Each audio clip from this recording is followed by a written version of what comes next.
एक कस्बे में एक विधवा अंधी औरत रहती थी। उसका एक बेटा था जिसके पालन पोषण की सारी जिम्मेदारी उसके कंधों पर थी। वह अपने बेटे को पढ़ा लिखा कर एक बहुत बड़ा आदमी बनाना चाहती थी, इसलिए उसने उसका दाखिला कस्बे के सबसे अच्छे स्कूल में किया। वह दिन रात मेहनत करती ताकि बेटे की स्कूल की फीस दे सके। लड़के के स्कूल के बच्चे उसकी माँ के बारे में जानते थे। वे सब उसे अंधी का बेटा कहकर चिढ़ाते थे। लड़का इससे बहुत परेशान था। उसे अपनी माँ पर शर्म आने लगी थी। वह उसके साथ कहीं भी जाने आने में कतराने लगा था। जब लड़का बड़ा हुआ तो उसके शहर में अच्छी नौकरी लग गई। उसने अपनी माँ से वादा किया कि शहर में मकान लेकर वह उसे लेने आएगा, लेकिन वह शहर गया तो फिर लौटकर वापस नहीं आया।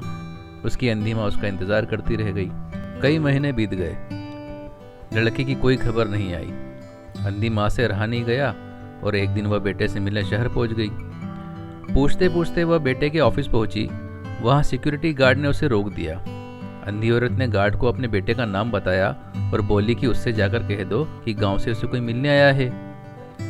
गार्ड ने जाकर उसके बेटे को बताया। बेटे ने ऑफिस की खिड़की से देखा तो उसे अंधी माँ गेट के बाहर खड़ी नजर आई। वह ऑफिस में सबके सामने अपनी माँ की वजह से शर्मिंदा नहीं होना चाहता था। उसने कहलवा दिया कि वह ऑफिस में नहीं है।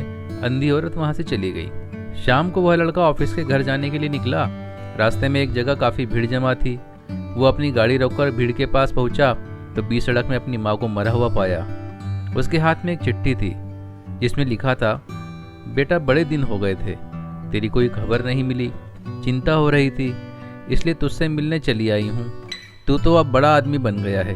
तुझसे मिलना अब शायद मुझ गरीब की किस्मत में नहीं, लेकिन मैं बहुत खुश हूँ तेरे लिए। तूने अपना ही नहीं मेरा सपना भी पूरा किया। मलाल है कि तेरी तरक्की देख नहीं सकती। काश बचपन में तेरी आंखों में सरिया घुसा नहीं होता तो मुझे तुझको आंखें देनी न पड़ती, तो तेरी तरक्की अपनी आंखों से देखकर सुकून से मरती। तेरी अंधी माँ। यह पढ़कर लड़का फूट फूट कर रोने लगा। जिस अंधी माँ पर उसे शर्म आती थी, उसने उसके लिए कितना बड़ा बलिदान किया था। वह आत्मग्लानि से भर उठा और जिंदगी भर खुद को माफ नहीं कर पाया। दोस्तों, माता पिता अपने बच्चों के लिए अपना सर्वस्व निछावर कर देते हैं। उनका हमेशा सम्मान करना चाहिए। धन्यवाद।